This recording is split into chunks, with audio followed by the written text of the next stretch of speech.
How to use Sawarima user app. Open Sawarima user app. Select Motor Ride option.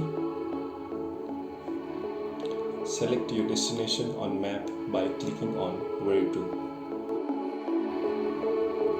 Lock your location by clicking on Add Location button. You can get information about your fare breakdown by clicking on I icon. You can choose to pay by cash or pay by wallet balance. Click on Coupon button to apply coupon codes. You can apply available coupon codes. Special coupon codes can be entered manually.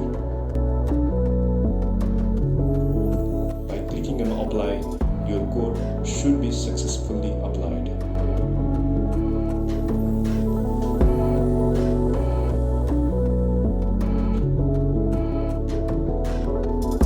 You can click on Request Now to confirm your ride. You can also choose to book your ride later by selecting your favorable date and time.